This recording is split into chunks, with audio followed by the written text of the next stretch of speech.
Today, we're going to start a conversation about ADHD. One of the reasons this topic is so important is because there exists a great deal of hurtful and harmful misinformation out in the world being promulgated as facts, and I want to do all I can to help change that. Hi, I'm Dr. Margaret Cochran, and this is Wisdom, Love, and Magic. There are three basic types of ADHD: inattentive, hyperkinetic, and combined, which has features of both. With the inattentive subtype, we see the tendency toward chronic tardiness, losing things, procrastination, poor follow-up and follow-through, not finishing projects, wandering thoughts, clutter in the environment, forgetfulness, and anxiety. With the hyperkinetic subtype, we see impulsivity, restlessness, compulsive behavior, impatience, difficulty with emotional regulation. With the combined type, we see bits and bobs of both. The diagnosis can be made at any time during a person's life, depending on three things. 1, the amount of ADHD you have, and that's on a continuum from little to a lot. 2, the level of intelligence and compensatory ability the person possesses, and this too is on a continuum. 3, the intensity of the psychosocial stressors or life demands that a person has.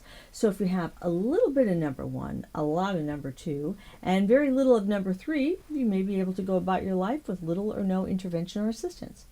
However, for most people with ADHD, there comes a point at which number 3, the psychosocial stressors, outstrip the number 2, intelligence and compensatory abilities of the individual, such that number 1, the amount of ADHD you have, becomes very obvious and problematic.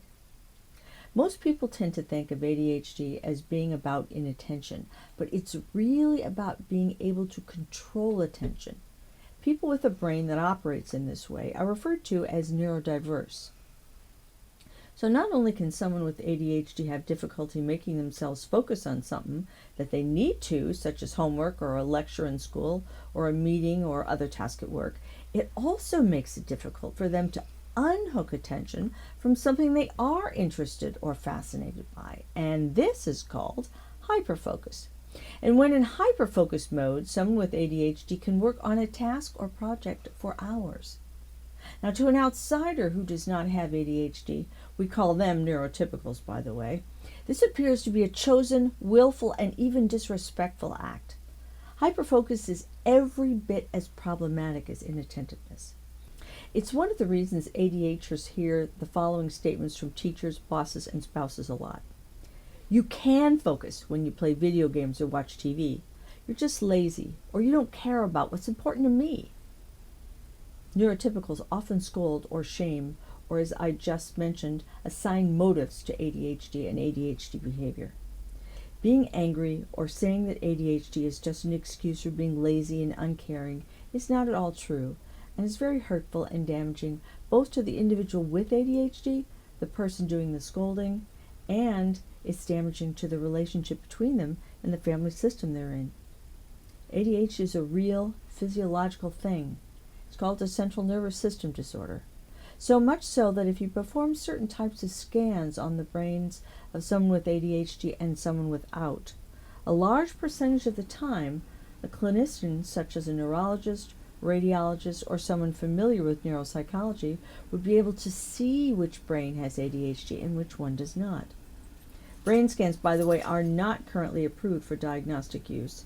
It can be part of a diagnostic workup, but it's usually used for research purposes only right now. Pretty amazing, though.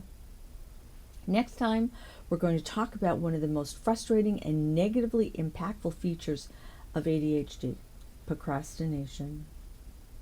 Until then, I'm Dr. Margaret Cochran. Be safe and be well.